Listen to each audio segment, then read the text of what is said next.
Hi friends, നമുക്ക് ഇന്ന് നേന്ത്രപ്പഴം കൊണ്ട് നല്ലൊരു വെറൈറ്റി ആയിട്ടുള്ള ഒരു 4 മണി പലഹാരം ഉണ്ടാക്കാം കേട്ടോ.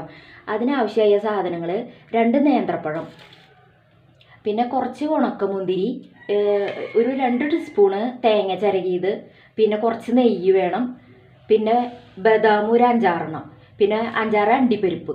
ഇത്രയും സാധനങ്ങളൊക്കെയാണ് കേട്ടോ വേണ്ടത്. ഇനി ഉണ്ടാക്കുന്ന വിധം കാണിച്ചു തരാം കേട്ടോ. ചീനച്ചട്ടി അടുപ്പത്ത് വെച്ചിട്ട് ഇത് ചൂടായി വന്നിട്ടുണ്ട്. അതിലേക്ക് 2 ടീസ്പൂണ് നെയ്യ് ഒഴിക്കാം.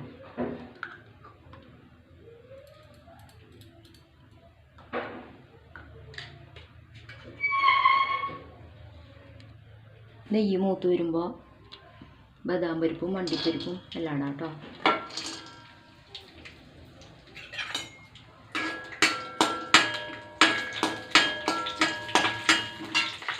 മുന്തിരിങ്ങ ഇടാം.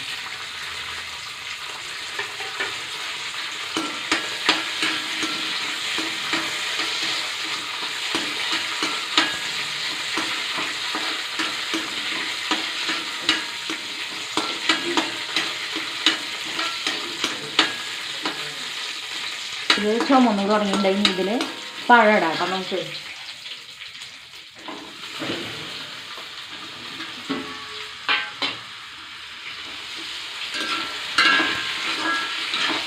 പഴം ഇട്ടിട്ട് ഒന്ന് ചുമക്കണ വരെ നമുക്ക് വെക്കാം.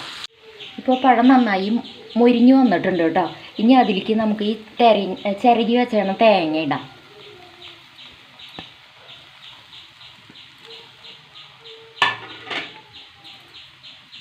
പിന്നെ ആവശ്യത്തിന് പഞ്ചസാര മുകളിൽ കൂടെ അങ്ങനെ വെതറി കൊടുക്കുക കേട്ടോ. ഒരു 2 ടീസ്പൂൺ പഞ്ചസാര ആവശ്യത്തിന് മധുരം വേണം കേട്ടോ. അതിന് സാധനം ഉണ്ടാവില്ല.